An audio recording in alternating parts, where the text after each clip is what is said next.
For most of human history, our relationship with abundance has been shaped by where we extract from.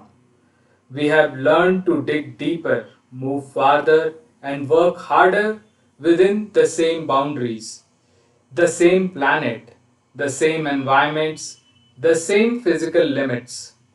Scarcity, in that sense, has never been about lack of resources.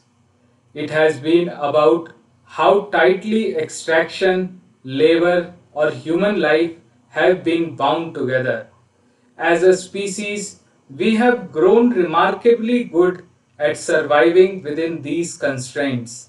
We have also grown accustomed to treating them as permanent. This moment exists not because of a crisis and not because of something has suddenly gone wrong, but because our capacity to imagine where abundance comes from is beginning to outgrow the assumptions we inherited about where it must stay. What follows is not a reaction to fear or urgency. It's a reflection on how human civilization evolves when its boundaries change. When we talk about abundance today, we often talk about it as something managed from the center. Resources are real, technologies exist, and capabilities are advancing. Yet, access to abundance increasingly feels distant, abstract, and out of reach for most people. This is not because abundance does not exist. It is because the pathways to participate in it have become narrow, specialized, and difficult to enter. Space resources are a clear example of this friction. Asteroids, orbital materials, and off world resources are discussed publicly but experienced privately as something to be watched, studied, and speculated about, not something one could ever meaningfully participate in.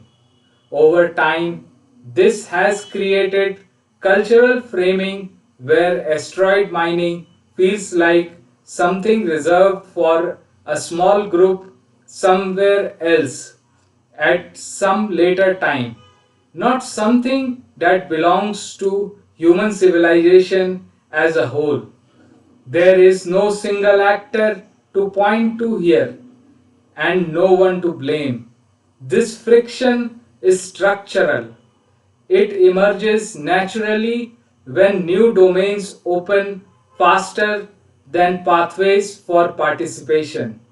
There is an assumption we rarely question that asteroid mining and space resource extraction in general is an elite spectacle, something to be observed from distance, something reserved for a narrow set of institutions, specialists, and future scenarios that ordinary human life can never quite touch. We are deliberately flipping that assumption.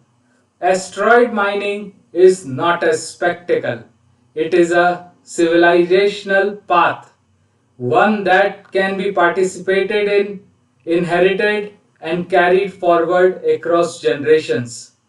Participation here does not mean that everyone becomes an astronaut or an engineer. It means that access to this domain is not conceptually closed.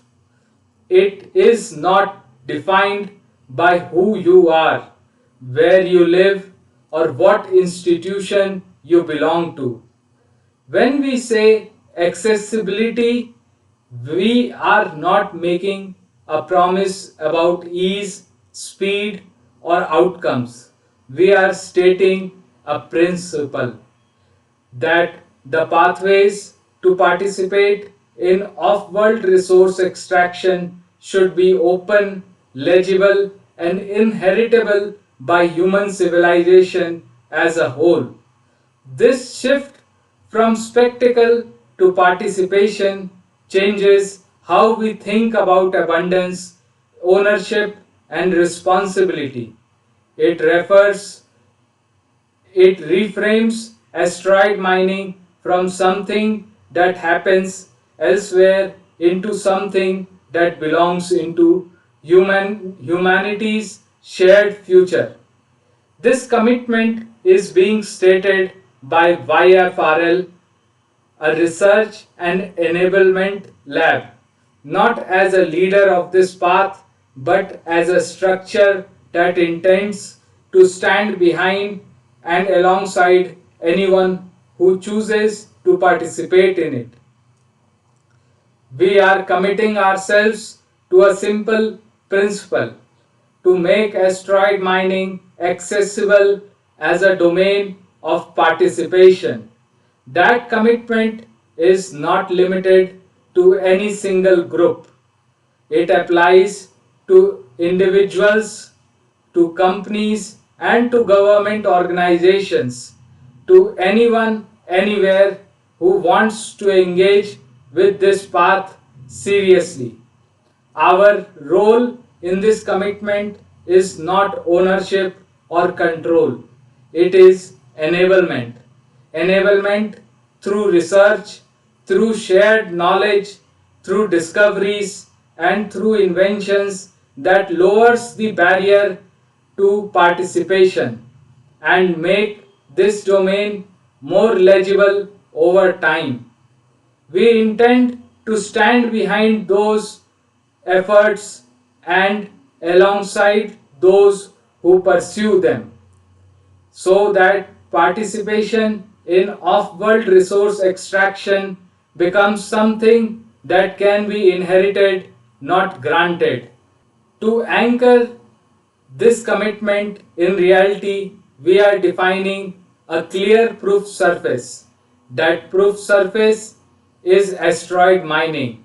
Within that surface, we are defining a specific target, the asteroid Psyche 16, and we are defining a specific proof artifact, the successful mining, refinement, and return to Earth of a 10 kilogram gold bar.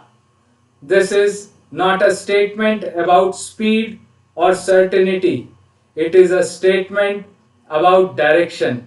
The purpose of this mission is not accumulation or spectacle, it is to demonstrate that off-world resource extraction can be carried out end-to-end from discovery to refinement in a way that is verifiable, repeatable, and inheritable.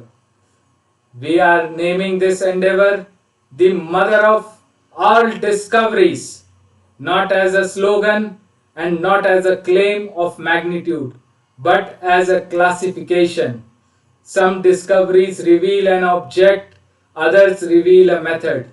This one reveals a generative path, a way for discovery itself to continue unfolding beyond a single result.